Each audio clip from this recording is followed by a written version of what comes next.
நன்றி சார். கடைசியாக ஒரே ஒரு கேள்வி. இந்த தேர்தல் முடிவுக்கு முன்பாக பல்வேறு கருத்து கணிப்புகள், வாக்கு கணிப்புகள் வெளியிடப்பட்டன.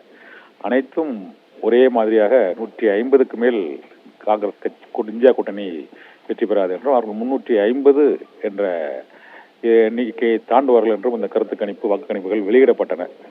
சத்தியம் தொலைக்காட்சியின் சார்பாகவும் ஒரு கருத்து கணிப்பு வெளியிடப்பட்டது. இந்த வாக்கு கணிப்பு, கருத்து கணிப்புகள் பற்றி என்ன நினைக்கிறீங்க சார்? போனது பற்றி தொலைக்காட்சி இந்த கருத்து கணிப்புகளை வெளியிடவில்லை என்று நான் நம்புகிறேன். நான் பார்க்கல. ஆனால் அனைத்து கருத்து கணிப்புகளும் ஒரே எண்ணிக்கையை சுட்டி காட்டுகின்றன என்றால் ஒரு தோற்றுவாய் தான், சோர்ஸ், ஒரே சோர்ஸ் தான். அது பிரதம மந்திரியுடைய அலுவல். பாரதிய ஜனதா கட்சியுடைய பிதாமகனாக இருக்கக்கூடிய திரு நரேந்திர மோடி அவருடைய தோற்றுவாய் தான் அனைத்து கருத்து கணிப்புகளும்.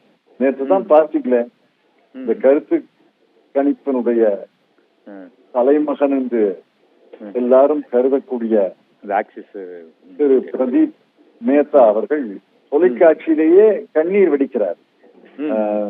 கைக்குத்தியை எடுத்து முகத்தை தொடச்சு கொண்டு நான் பிழை செய்து விட்டேன், தவறு என்று சொல்கிறார். அப்புறம் இன்னொருத்தர், அவரும் மரியாதைக்குரிய ஆய்வாளர், சாணக்கியா என்பவர், தமிழ்நாட்டுல பாரதிய ஜனதா கட்சிக்கு 10 இடங்கள், 5 குறையலாம், 5 கூடலாம், அதாவது 5லேருந்து 15ன்னு கணிக்கிறார். இதெல்லாம் கருத்து கணிப்பு அல்ல. நான் காலையிலே சொன்னேன், இது மேனுஃபேக்சர்டு எக்ஸிட் போல். ஒரு அறையில உட்கார்ந்து 2 பேர் தயாரிச்ச ஒரு கருத்து கணிப்பு. யாரும் வாக்குப்பதிவு அன்று வாக்குச்சாவடி வாசலுக்கு போய் வெளியில வரக்கூடிய வாக்காளர்களை பேட்டி கண்டதாக எனக்கு தெரியல. நான் சிவகங்கை தொகுதியில வாக்குப்பதிவு என்று பல வாக்குச்சாவடிகளுக்கு சென்றேன். எந்த கருத்து கணிப்பாளரும் வாக்குச்சாவடிக்கு வெளியே இருந்து கருத்தை கேட்டதாக எனக்கு தெரியல.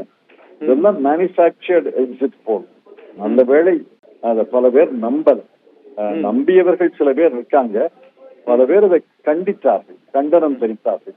இந்த தேர்தலோடு இந்த கருத்து கணிப்புக்கு தேர்தல் கமிஷன் முற்றுப்புள்ளி வைக்கும் என்று நான் நம்புகிறேன். நன்றி சார். எங்களோடு இணைந்து பல்வேறு கருத்துக்களை எங்களோட பேசுவதற்கு மிக்க நன்றி சார். நன்றி. நன்றி.